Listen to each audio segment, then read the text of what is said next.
Alright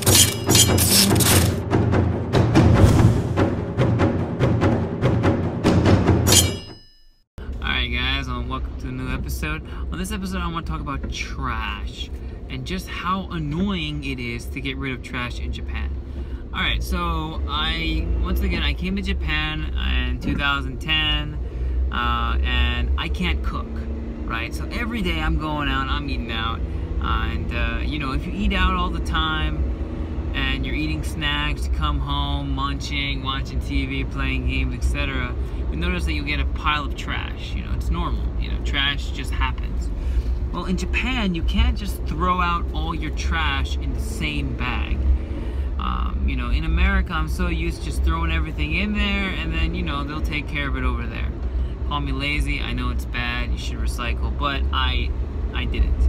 So fast forward, coming to Japan, and I remember my supervisor hands me this calendar. It's got lots of different colors on different days, different months. He's like, "It's the trash calendar." I'm like, what? And then lo and behold, I find out that, for example, like 2 days a week is burnables, right? And for the burnable trash, I gotta put them in these bags. And these bags are only one type of bag. So I have to buy just this bag. I swear it's a monopoly on the bags. So I buy the burnable, they're see-through, you're supposed to write your name on the bag. I didn't at first. After you write your name and your apartment number, so that's the burnables. Ironically enough, the red bags are the burnable bags, right? So then you have to deal with the plastics. So plastics is the green colored bag. So you gotta buy them as well. And then for everything else, they're different stuff. Like you have to buy just a plain old clear bag, and they have different days.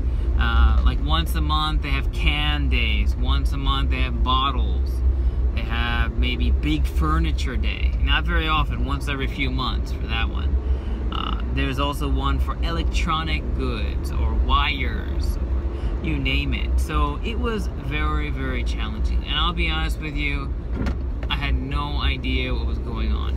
This man, the supervisor, had given me this calendar, and for the life of me, I couldn't read Japanese, and he couldn't really speak English very well. So I just had a nice piece of paper with some colored words. And I was like, fantastic. So I soon found out that at the convenience stores, you're able to throw away trash. I'm not proud of this, but I did do that a lot. I would simply put my trash in bags and I would throw them out at convenience stores. Now granted, you're not supposed to do that, but the majority of the trash, to be honest with you, was bought at a convenience store. It's just I simply would buy like snacks and then take it home and eat it. So technically, I don't think I did anything wrong because I was just returning the trash to where I bought it, which is okay in Japan. But I tell you, you will notice that if you go to these convenience stores, a lot of them have random trash in there. I've seen like McDonald's bags and stuff like that, which are clearly not bought from the Lawson, but they don't really care. As long as you're a paying customer, it's okay because, you know, it's just one of the amenities, right? They just have to give you. So it was driving me crazy. It took me the longest time to figure out how to deal with trash in Japan. And you know, actually, for the longest time, I didn't know what to do with cardboard. I mean, technically cardboard is burnable, but you know, I would be buying lots of packages, etc., on Amazon or Rakuten or whatever site, and I would get these cardboard boxes. And I'm like, what am I supposed to do with them? If I put them in my burnable bags, they take up a lot of space, so I'm gonna have to use a lot of bags. Well, in my apartment, I had a spare room.